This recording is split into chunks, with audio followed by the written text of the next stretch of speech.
the most powerful invasion air force ever launched. Some of the 11,000 planes that opened the path through the so-called impregnable Atlantic Wall.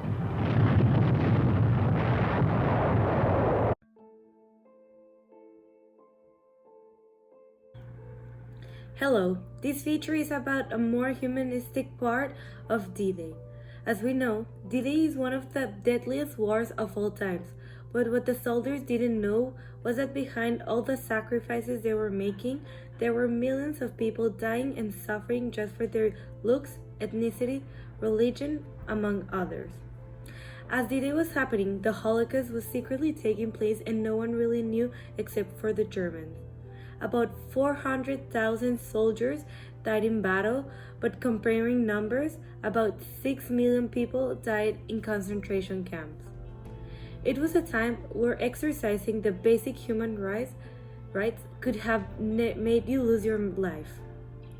People were living hidden and in fear. No one really knew how to survive. It was a time when everyone was alone, no protection, no liberty, and no human rights. This event violated the human rights in every way possible. Human rights were written in 1948.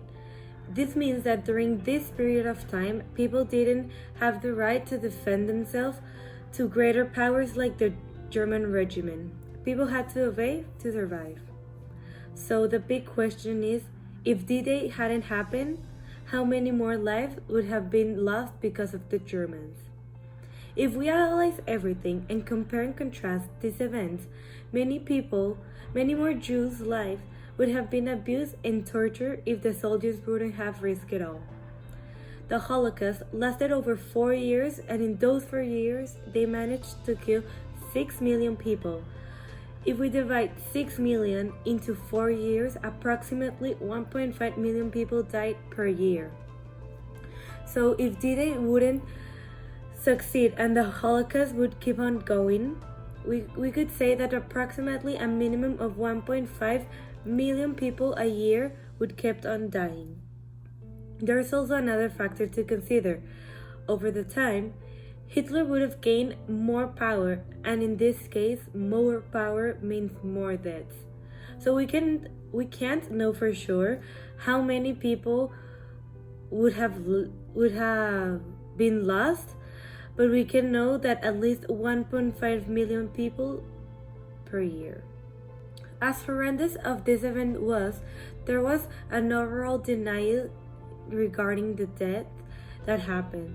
The first denial was by Alexander Radcliffe.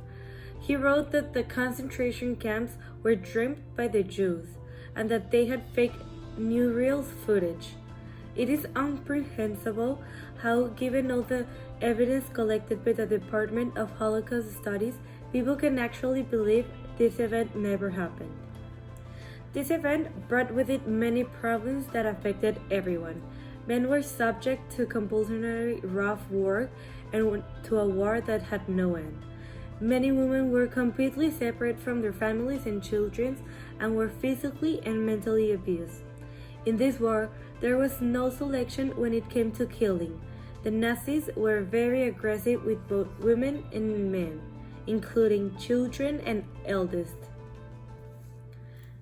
Given the circumstances that happened in this historical period, there were little to none advantages in diversity. As I mentioned earlier, the war of women and men was very hard.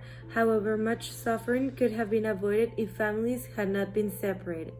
Children would have the consolation of their mothers, and mothers would not live so worried about the children. So, without D-Day, history would be really different in so many ways. Tons of lives were lost, but not as many as the one who would have perished. Thank you.